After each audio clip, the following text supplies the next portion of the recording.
Good morning प्यारे विद्यार्थियों।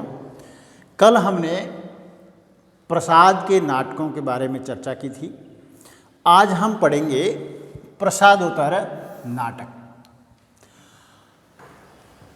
प्रसादोत्तर नाटक कैसे थे, कौन कौन नाटककार थे और उन्होंने किस प्रकार के नाटक लिखे, इसी की अपन यहाँ विस्तृत कुछ बिंदुओं के रूप में ऐतिहासिक, पौराणिक, समस्या प्रदान, गीति नाट्य और प्रतीकात्मक नाटकों के रूप में यहाँ चर्चा करेंगे। देखिए 1930 से, इसका समय क्या है, 1930 से स्वतंत्रता पूर्व भारतेंदु के पश्चात, यानी इसका समय है 1930 से स्वतंत्रता पूर्व की बात कह सकते हैं। यहाँ भारतेंदु के पश्चात की बात आती है। भारतेंदु के पश्चात जयशंकर प्रसाद ने नाट्य साहित्य में कदम रखा। किसने? प्रसाद जी ने। प्रसादोत्तर काल में नाटकों के कथानक में स्वाभाविकता लाने के नाटककारों ने प्रयास किए।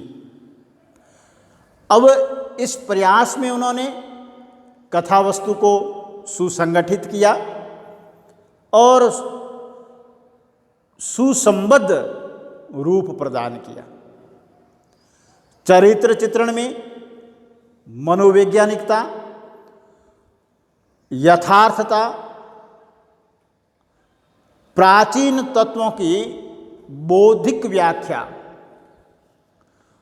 और आधुनिक समस्याओं के संकेत ग्रहण किए तथा संस्कृत नाट्य शिल्प के अत्यधिक प्रभाव के स्थान पर पाश्चात्य नाट्य विधान का प्रभाव और पौराणिक नाटकों की विशेषताएं कही जा सकती हैं। यानी ये चीज़ें जो हैं प्रसादोत्तर नाटकों में आई हैं। प्रसाद के नाटकों में ये नहीं था, लेकिन यहाँ आकर के कथा वस्तु को संगठित किया, सुसंबद्ध रूप प्रदान किया, चरित्र चित्रण में मनोवैज्ञानिकता आई, यथार्थता आई, प्राचीन तत्वों की यानी बौद्धिक व्याख्या प्रस्तुत की, आधुनिक समस्याओं के संकेत भी मिले और संस्कृत नाट्य शिल्प के अत्यधिक प्रभाव के स्थान पर किसका प्रभाव? पाश्चात्य नाट्य विधान का प्रभाव यहाँ दिखाई दिया और पौराणिक नाटकों की भी इस नाट्य साहित्य में कुछ विशेषताएं दिखाई दी। हमने यहाँ पर इसके विभाजन किए हैं कि ऐतिहासिक नाटकों के रूप में बांट दिया इसको, प्रसादोत्तर काल को, पौराणिक नाटकों के रूप में इसको बांट दिया, समस्या प्रधान नाटकों के रूप में बांट करके फिर इसको हमने समस्या प्रधान, भाव प्रधान और प्रतीकात्मक नाटक के रूप में बांट दिया, फिर गीति नाटक के रूप में, फिर प्रतीकात्मक नाटक के रूप में। इस प्रकार से इसके हमने 5 हिस्से कर दिए हैं। पहला हिस्सा जो है हमारा वह है ऐतिहासिक नाटक,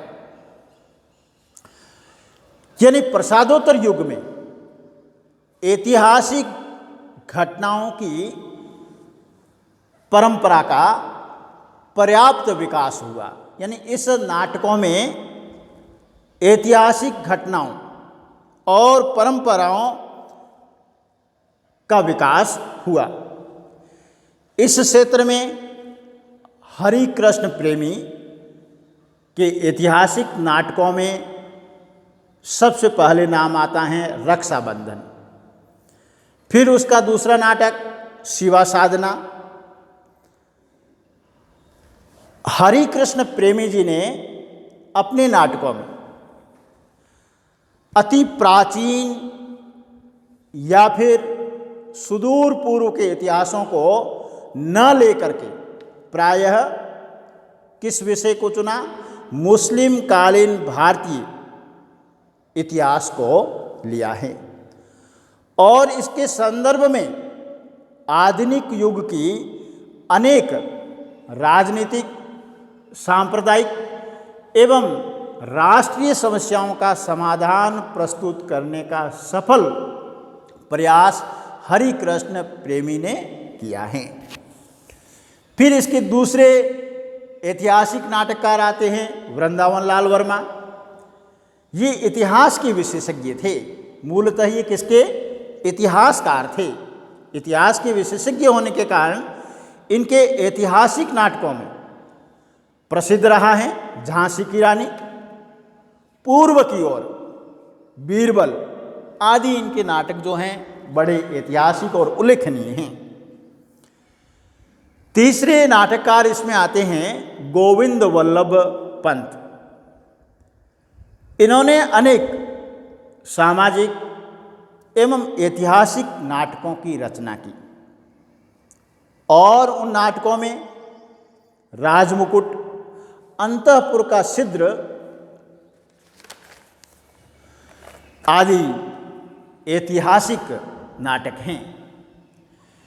इसके अतिरिक्त भी कई नाटककार थे, जैसे चंद्रगुप्त विद्यालंकार, सेठ गोविंददास, उदय शंकर भट्ट, लक्ष्मी नारायण मिश्र, उपेंद्रनाथ अश्क, सुदर्शन आदि जो नाटककार हैं वह ऐतिहासिक नाटक लिखते थे। फिर दूसरा बिंदु आता है इसका पौराणिक नाटक। प्रसादोत्तर युग में पौराणिक नाटकों की परंपरा का भी विकास हुआ, यानी इस युग में पौराणिक नाटक लिखना भी प्रारंभ किया। विभिन्न लेखकों ने पौराणिक आधार को ग्रहण करके अनेक उत्कृष्ट नाटक प्रस्तुत किए। सेठ गोविंददास का कर्तव्य, चतुरसेन शास्त्री का मेघनाद, पृथ्वीनाथ शर्मा का उर्मिला, रामवृक्ष बेनीपुरी का सीता की माँ, कैलाशनाथ का भीष्म प्रतिज्ञा, उदय शंकर भट्ट का विद्रोहिणी अम्बा, पांडे बेचन शर्मा, गंगा की बेटी, लक्ष्मण स्वरूप, नल दमयंती, रांगे राघव, स्वर्ग भूमि का यात्री आदि ने पौराणिक नाटकों की रचना की है। तीसरा जो बिंदु हमारा है वह है समस्या प्रधान नाटक।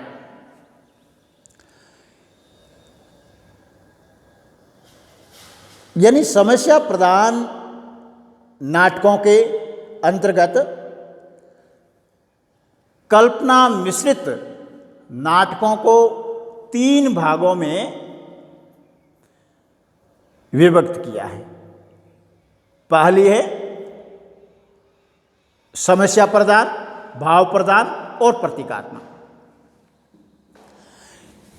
पाश्चात्य नाटकों के क्षेत्र में रोमांटिक नाटकों की प्रतिक्रिया के फलस्वरूप यथार्थवादी नाटकों का प्रादुर्भाव हुआ, जिनमें सामान्य जीवन की समस्याओं का समाधान विशुद्ध बौद्धिक दृष्टिकोण से किया गया है। किस रूप में? विशुद्ध बौद्धिक दृष्टिकोण से किया गया है। समस्या प्रधान नाटकों के लेखकों में लक्ष्मी नारायण मिश्र, जिन्होंने लिखा है सन्यासी, सिंदूर की होली, आधी रात। सेठ गोविंददास ने कुलीनता, सेवा पथ, दुख क्यों, त्याग का ग्रहण, संतोष कहाँ, पाकिस्तान,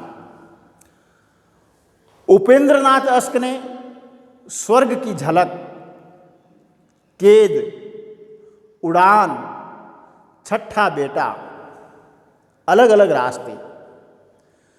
वृंदावन लाल वर्मा बांस की फांस, खिलौने की खोज, केवट, देखा देखी, नीलकंठ और सगुन। गोविंद वल्लभ पंत अंगूर की बेटी, सिंदूर की होली। पृथ्वीनाथ शर्मा ने दुविधा, अपराधी और साध।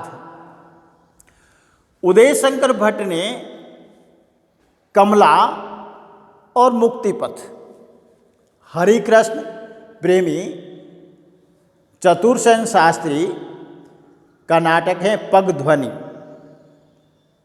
नरेश त्रिपाठी पेशा परमेश्वर।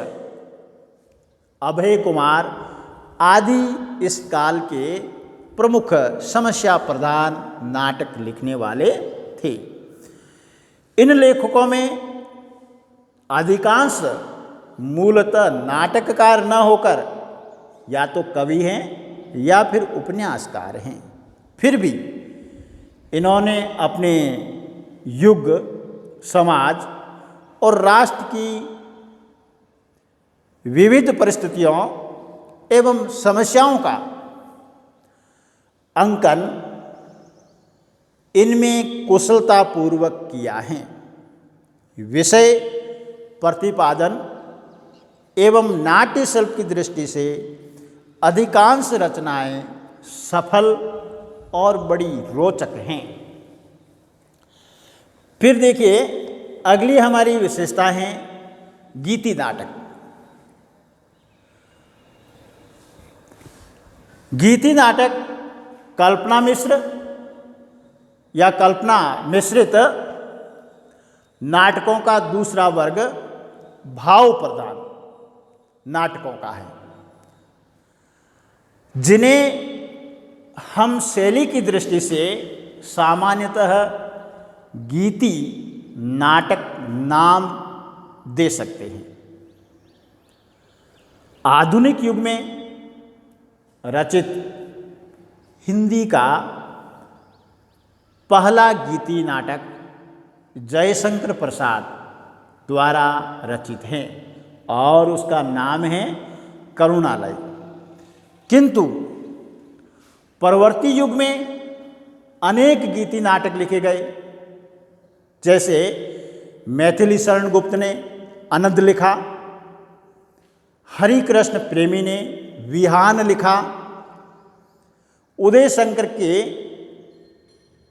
द्वारा मत्स्य गंधा या विश्वामित्र लिखा गया, सेठ गोविंद दास ने स्नेह या स्वर्ग लिखा, भगवती चरण वर्मा ने तारा आदि गीति नाट्य लिखे गए। इस क्षेत्र में सर्वाधिक सफलता जो मिली है वह उदय शंकर भट्ट को मिली। उन्होंने अपने पात्रों की विभिन्नता या फिर ये कह सकते हैं पात्रों की विभिन्न भावनाओं और उनके अंतर्द्वंद को अत्यंत सशक्त एवं प्रतीकात्मक शैली में प्रस्तुत किया है, जिनमें पात्रों के संवाद भी प्रायः लय और संगीत से परिपूर्ण शब्दों में प्रस्तुत किए गए हैं। गीति नाटकों की परंपरा में सुमित्रा नंदन पंत के रजत शिखर और शिल्पी, जिनमें उनके 9 गीति नाट्य संग्रहित हैं, डॉक्टर धर्मवीर भारती का अंधा युग और सिद्ध कुमार का लोह देवता, ये नाटक भी बड़े उल्लेखनीय नाटक हैं। फिर हमारा अगला बिंदु है प्रतीकात्मक नाटक। प्रतीकवादी नाटकों की परंपरा का उत्थान है प्रसाद के कामना नाटक से माना जाता है। किससे माना जाता है? प्रसाद के कामना नाटक से माना जाता है। उसके बाद में पंत जी का ज्योत्सना, भगवती प्रसाद वाजपेयी का छलना, गोविंद दास का नवरस, कुमार हृदय का नक्शे का रंग आदि प्रतीकात्मक नाटककार हैं और उनके नाटक हैं। आगे चलकर प्रतीकात्मक नाटकों के माध्यम से आधुनिक जीवन की विसंगतियों के उद्घाटन का प्रयास किया गया है। इस दृष्टि से डॉक्टर लक्ष्मी नारायण लाल के मादा कैक्टस, सुंदर रस, दर्पण आदि नाटक उल्लेखनीय हैं। इन सब का ऐतिहासिक, पौराणिक और समस्या प्रधान नाटकों का हमने विश्लेषण किया, तब हम निष्कर्ष में यहाँ तक पहुँचे कि हिंदी नाटकों की यह विकास यात्रा है अभी जारी है, खत्म नहीं हुई है, बंद नहीं हुई। नए नए नाटककार प्रयोगधर्मी हैं तथा अब नाटक मानवीय जीवन की विसंगतियों को प्रस्तुत करने वाले एक सशक्त माध्यम के रूप में हमारे सामने आया है। यद्यपि अन्य गद्य विधाओं की अपेक्षा, जैसे उपन्यास है, कहानी है, निबंध है, उनकी अपेक्षा हिंदी नाटक का विकास मंद गति से हुआ, क्योंकि हिंदी रंगमंच को अभी भी दर्शकों का अभाव है। आज का हिंदी नाटक पूर्णतः भारतीय परंपराओं से जुड़ा हुआ है और समसामयिक समस्याओं को प्रस्तुत करने की एक सशक्त विधा में या सशक्त विधा के रूप में विकास पथ पर अग्रसर हैं। प्यारे विद्यार्थियों, आज हम प्रसादोत्तर नाटक का विश्लेषण कर यहीं पर इस चैप्टर को ख़त्म करते हैं। कल हम दूसरा चैप्टर लेंगे।